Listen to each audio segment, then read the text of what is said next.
Welcome back. Chapter 7.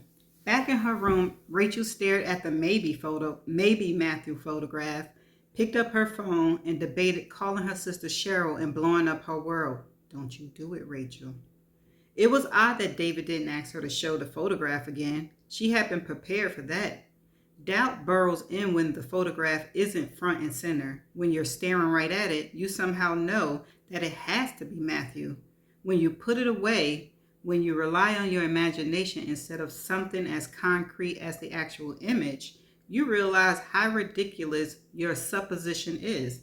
That your belief that a distant view of a young child is somehow evidence that a toddler murdered years earlier is, in fact, still alive is beyond ludicrous. She shouldn't call Cheryl. She should keep this from her.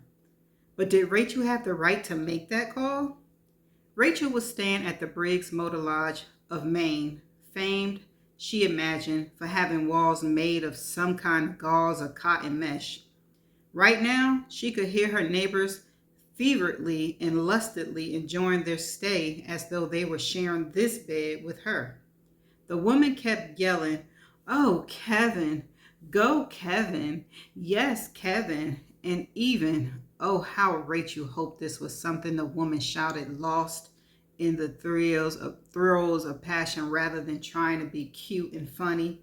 "Take me to heaven, Kevin." A little afternoon delight, Rachel mused somewhat bitterly. It must be nice. When was the last time she had an afternoon like that? It wasn't worth thinking about. Rachel was still coming down from a full-fledged panic attack brought on, she assumed, by the combination of seeing David and going off her anti-anxiety medicine. Ooh, she on medicine, y'all. The medicine didn't work for her. Not really. She took the Xanax or whatever, hoping to deaden the pain of being responsible for another human being's death. But while it may have put some of the guilt at a distance, made it feel more elusive, the guilt clung on. She blinked her eyes and tried to focus on doing the right thing here. She should call her sister and tell her.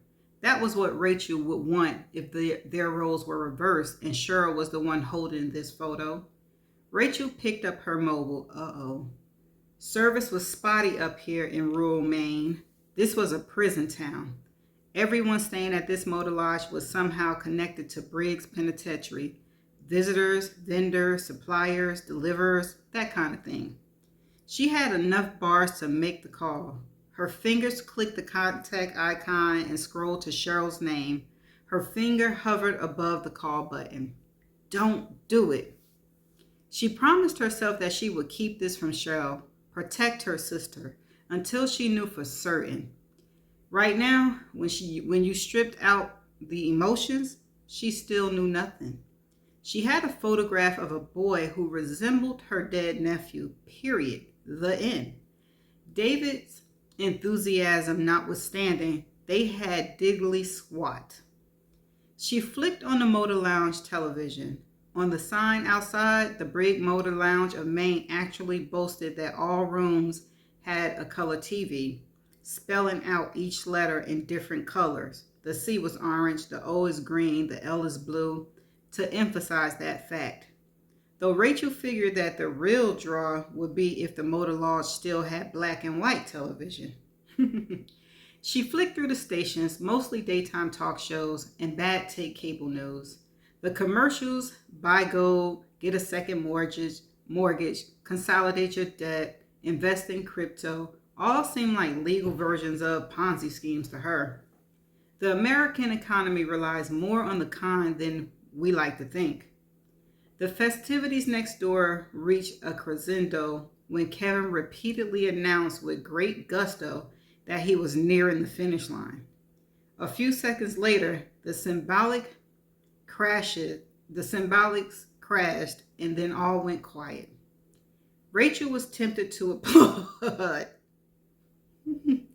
David had asked her about her journalism career, and she balked at answering, you avoided it. There was no reason to get into how she messed up and destroyed herself, how she'd been fired and humiliated, and how, in truth, a story like this might be the only chance to resurrect her career. I said it, didn't I? Let's see. It wasn't worth discussing. It was a distraction. She would be here anyway. That was what she told herself, and it was probably true. Her phone was on the bed. The hell with it. She picked it up, and before she could talk herself out of it, Rachel hit her sister's number, the top one in her favorites. She put the phone in her ear. No ring yet. Still time to hang up. She closed her eyes as the first ring sounded. Still time. On the second ring, Rachel heard the phone being answered. A clipped voice, not her sister, said, "Hello?" It was Ronald, Cheryl's new husband. Okay, so it's Ronald, okay. "Hello, Ronald," Rachel said. And then, even though the phone undoubtedly had caller ID, she added, "It's Rachel." "Good afternoon, Rachel. How are you?" "Fine," she said. Then, "Isn't this Cheryl's phone?" "It is," Ronald said. He was always Ronald, never Ron or Ronnie or Ronster, which told you everything you need to know about his diction and effect. "Your sister is just getting out of the shower, so I took the liberty of answering her for her." Silence. "If you like to hold a moment," Ronald continued, "she will be with you soon." "I'll hold." She could hear him put the phone down. Rachel's skull had a touch of alcohol swirls going on, but she felt pretty firmly in control. There were mumbled voices before Cheryl got on the line, sounding a little frazzled. "Hey, Rach." Rachel realized that some might view her distaste for Ronald as either overblown or unfair. That was probably accurate, of course. Cheryl's fault. Her introducing this new man into her life had been poorly timed. "Hi," Rachel managed to say. She could almost see her sister's frown. "You okay?" "Fine." "You've been drinking." Silence. "What's wrong?" Rachel had been rehearsing her words in her head since she got back to her room, but that all flew out her head now that the time had come. "Just checking in. How are you feeling?" "Pretty good. The morning sickness stopped. We have an ultrasound on Thursday." "Terrific. Will you learn the sex?" "Yes, but don't worry. No reveal party." Thank God for small favors, she thought. Out loud, she said, That all sounds great." "Yeah, Rach, terrific, great, whatever. Do you want to stop stalling and tell me what's wrong?" Rachel lifted the photograph again. Irene and Bugs Bunny and that boy's profile. She thought about David's scarred face through the plexiglass, the way his head had tenderly tilted to the side as he lifted his finger up to the image, the naked, haunting pain in his hollow eyes. She had been right before. David had nothing. Cheryl had a life. She had suffered immeasurably, losing her child and then finding out the cause was her own husband. It was not fair to uproot her over what was probably nothing. "Yo," Cheryl said. "Earth to Rachel." She swallowed. "Not over the phone." "What?" "I need to see you as soon as possible." "You're scaring me, Rach." "I don't mean to." "Fine. Come over now." "I can't." "Why not?" Cheryl asked. "I'm not home." "Where are you?" "In Maine, Briggs County." The silence was suffocating. Rachel gripped the phone and closed her eyes and waited. When Cheryl finally did speak, her voice was an anguished whisper. "What the hell are you trying to do to me?" "I'm leaving tomorrow. Meet me at my place, 8 p.m., and don't bring Ronald." There is a fine line between day and night in Briggs. We have lights out at 10 p.m., but that just means dimming them. It never gets dark in here. Perhaps that's a good thing. I don't know. We are all in our own cell, so it isn't as though we could walk around and bother one another. I have a lamp in my cell so I can read late into the night. You would think I would do a lot of that in here, read and write, but I have trouble focusing due in part in part to my eye trouble from the first assault. I get headaches after more than an hour at either task. Or maybe it isn't just physical. Maybe it's more psychomastic or something. I don't know. But tonight, I put my hands behind my head and lay back on the flimsy pillow. I opened the mental floodgates, and for the first time since I entered this place, I let Matthew in. I don't stop the images. I don't put a block on them or filter them. I let them flow in and surround me. I practically bathe in them. I think my father no doubt dying in that same bedroom he shared with my mother. I think about my mother who died when I was 8 years old, and yes, I realize that I never quite moved past that. I can't see her face anymore. Haven't been able to conjure up her image in many years, relying on those photos we had on the piano more than anything from my memory banks.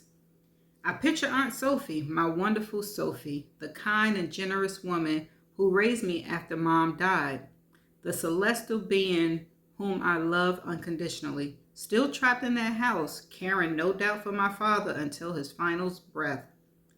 A sound by my cell door makes me cock my head. Night sounds are not uncommon here. They are awful sounds, sounds that chill a man's blood, unescapably constant. This wing is not full of men who sleep soundly. Many cry out in their sleeps. Others like to stay up at all hours and chat through the bars, reversing their internal clocks, staying awake all night, vampire-like, sleep during the day. Why not? There is no day or night in here. Not really. And of course, there are men who openly, with far more lusty pride than discretion. But this sound, the one that makes me cock my head, is different. It is not coming from another cell or the guard booth or anything involving the general population blocks. It is coming from the door to my cell. Hello? A flashlight lands on my face, momentarily blinding me. I don't like that. I don't like that at all. I block it with a cupped hand and squint. Hello? Stay still, Burroughs. Curly? I said stay still. I don't know what's going on, so I do as he asks. We don't have traditional locks and keys at Briggs. My cell door works off what's called a slam lock, electromechanical system that automatically deadlocks. It is all controlled by levers in the guard room. The doors only work on keys as a backup, which Curly was using now. I have never seen the key used before. What's going on? I asked. I'm taking you to the infirmary. No need, I said. I feel fine. Not your call, Curly said in a near whisper. Whose call is it? Russ Sumner has filed out an official complaint. So? So the doctor needs to catalog your injuries. Now? Why? You busy? His words are typically sarcastic, but his voice is tight. It's late, I say. You'll get your beauty sleep later. Get your ass up. Not sure what else to do, I stand. You mind taking the light out of my eyes? Just move. Why are you whispering? You and Sumner got this place riled up. You think I want to do that again? That makes sense, I guess. Begin. The words ring hollow. Still, what choice do I have? I have to go. I don't like it, but really, what's the big deal? I'll go. I'll see the doctor. Maybe I'll smirk at Sumner lying in the bed. We leave our block and start down the corridor. Distant shouts from the general populations bounce off the concrete walls like rubber balls. The lights are dim. My footwear is prison-issue canvas slip-ons, but Curly's shoes are black and echo off the floor. He slows his steps. I do the same. Keep walking, Burroughs. What? Just keep going. He stays half a step behind me. We are alone in this corridor. I sneak a glance behind me. Curly's face is ashen. His eyes glisten. His bottom lip is quivering. He looks as though he might cry. You okay, Curly? He doesn't reply. We pass a checkpoint, but there is no guard here. That's odd. Curly unlocks the gate with some kind of fob. When we reached the T intersection, he put his hands on my elbow and still steers me to the right. The infantry is the other way, I say. You have to fill out some forms first. We move down another corridor. The sounds of the prison have gone from faint to non-existent. It is so quiet I can hear Curly's labored breaths. I don't know this section of the prison. I've never been here before. There are no cells. The doors here are people glass like shower doors. Philip's office had a door like this. I assume I'm in some kind of executive area where we will meet up with someone who will help me fill out the paperwork. But there are no lights coming through the people glass. It feels very much as though we are alone.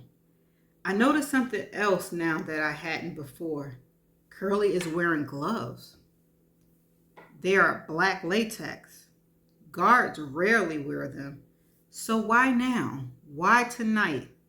I am not one who believes you always go with your gut or follow your primitive instincts. They often lead you in the wrong direction. But when you add it up, the gut, the instinct, the hour, the excuse, the gloves, the route, Curly's attitude, his demeanor, something is definitely off. A few days ago, I wouldn't have cared much, but everything has changed now. Up ahead, Curly says. It's the last door on the left.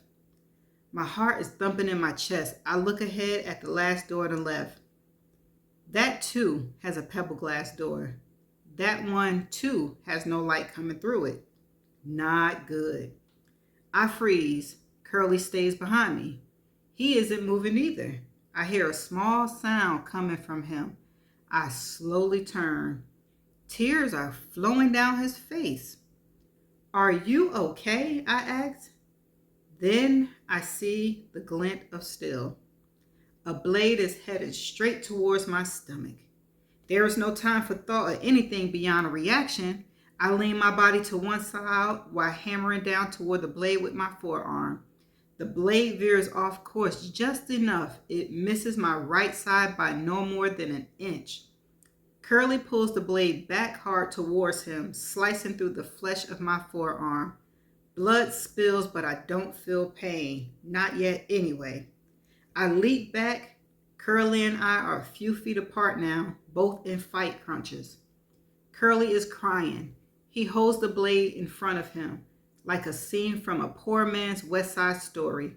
Sweat coat his face, mixing it with tears. I'm sorry, Burl. What are you doing? So sorry. He regrips the knife. I'm holding my forearm, trying to stem the blood from seeping down through my fingers. You don't have to do this, I say. But Curly isn't listening. He lunges at me. I jump back. There is a rushing sound in my ears. I don't know what to do.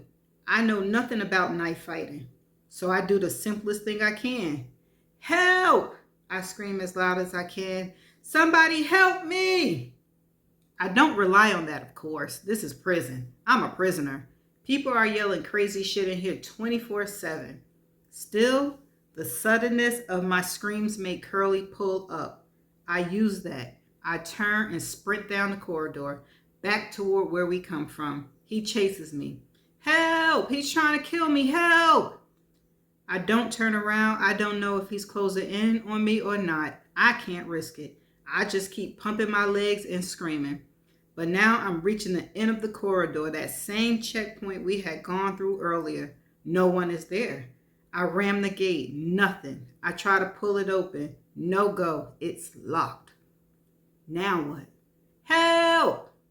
I glance back over my shoulder now. Curly is closing in. I'm trapped. I turn to face him. I keep screaming for help. He stops. I try to read his face. Confusion, anguish, rage, fear. It is all there. Fear, I know, is always the overwhelming emotion. He is scared, and the only way not to be scared anymore is to silence me. Whatever led him to this, whatever doubts he may have had, they are no match for his need to survive, to save himself, to worry about his self-interest above all else. And that means killing me. I am backed up against the gate with nowhere to go. He is about to lunge for me when a voice from behind says, "What the fuck is going on here?" Relief coursed through my veins. I'm about to turn and explain that curly hair is trying to kill me when I feel something hard smack the back of my head. My knees buckle, blackness closing around me, and then there is nothing. Okay, that's the end of chapter 7. A whole lot went down in this chapter, didn't it? Hold on. Let's go back. So Rachel have anxiety problems and she's on medicine. So, and then she mentioned something really weird. She said that she's responsible for the death. Is she responsible for another kid's death or Matthew? And Cheryl is helping Rachel out by framing David because David was drunk. Could Cheryl and Rachel be working together? And is that her anxiety issue and her guilt? Is that what caused her to lose her job? Okay, we're going to figure that out. Well, hopefully they mention that. And so Ted went ahead and tried to kill him. Now what they going to do? What are they going to do? Because now David know that Ross paid Ted to kill him. And what is Ted going to do? He got some explaining to do because they don't supposed to be in that corridor. And who stopped it? I guess we're going to have to... That's a lot of questions, right? I guess we're going to have to figure it out. Or not figure it out. We're going to have to see what happens in the next chapters. So that's all I got for you. I'll see you in the next chapters. Bye.